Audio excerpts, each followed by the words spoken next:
मंदसौर कांग्रेस कार्यालय पर सुहासरा उपचुनाव को लेकर हुई बैठक। अगस्त माह में होगा दावेदार का नाम ओपन और दावेदार लोकल सुहासरा का ही रहेगा। चुनाव में कांग्रेस और बीजेपी में आते जाते हैं नेता। मंदसौर कांग्रेस कार्यालय पर जिला अध्यक्ष नवकृष्णा पाटिल के नेतृत्व में ब्लॉक अध्यक्षों की हुई बैठक। किस प्रकार से उपचुनाव को लेकर तैयारी करना है, उसको लेकर कांग्रेस के कार्यकर्ताओं नेताओं को एकजुट करने की कोशिश की जा रही है, क्योंकि देखने में आता है कि चुनाव के समय कांग्रेस के नेता बीजेपी में चले जाते हैं और बीजेपी के नेता कांग्रेस में आ जाते हैं। यह तो हमेशा ही चुनाव के समय होता है। सुहासरा उपचुनाव में लोकल ही दावेदार रहेगा और अगस्त माह में कांग्रेस पार्टी के उपचुनाव के दावेदार का नाम भी कमलनाथ द्वारा ओपन किया जाएगा, क्योंकि अभी तक चुनाव की तारीख भी डिसाइड नहीं हुई है और जैसे ही तारीख डिसाइड हो जाएगी वैसे ही कांग्रेस के दावेदार का चेहरा भी कांग्रेस खुलकर दिखा देगी और बीजेपी के हरदीप सिंह डंग बीजेपी की तरफ से चुनाव लड़ेंगे।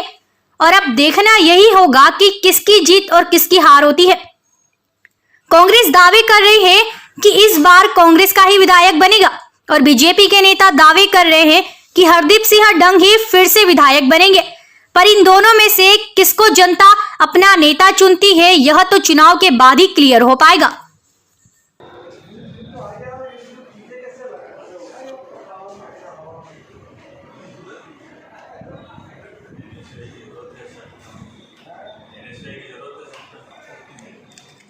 आज बैठक रखी गई, क्या कहना है? देखिए, जहाँ भी चुनाव हो या उपचुनाव हो, पार्टी को तो अपनी तैयारी करना ही पड़ती है और उसी परिप्रेक्ष्य में संगठन के लोगों को और वरिष्ठ लोगों को बुलाकर उनसे सामान्य चर्चा कर रहे हैं। इसको कैसे जमाया जाए, कैसे जमात में किसका क्या स्थान होगा, उन बातों को लेकर चर्चा है सामान्य वे में। और जो फिर सबका एक मत होगा उसको हम अमली जमा पहना कर इस चुनाव में उसका उपयोग करेंगे। वो चुनाव में अभी तक जो है प्रत्याशी की घोषणा नहीं हुई है, उसको लेकर देखिए, जब चुनाव होते हैं तो दोनों पार्टियों में प्रत्याशियों का चयन आगे पीछे चलता रहता है। ये तो हमारी पार्टी को छोड़ के गया है दल बदल करके, तो वो तो घोषित ही है। इसलिए आपको ऐसा लग रहा है कि हम भी कब करें।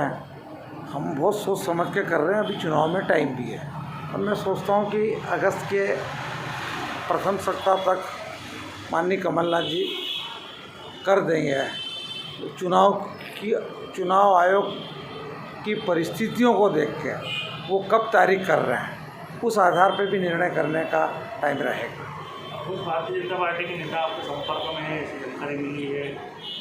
देखिए, भारतीय जनता पार्टी के नेता और कांग्रेस के कुछ कार्यकर्ता हैं, हर चुनाव में आदान प्रदान चलता रहता है। लेकिन मैं ये बता दूं कि हमारा जो सुहासरा से चुनाव लड़ेगा वो स्थानीय कार्यकर्ता ही चुनाव लड़ेगा, बाहर से आया हुआ नहीं लड़ेगा, क्योंकि मुझे लगता है कि हम स्थानीय कार्यकर्ता के बल पे भी ये चुनाव जीतेंगे। धन्यवाद।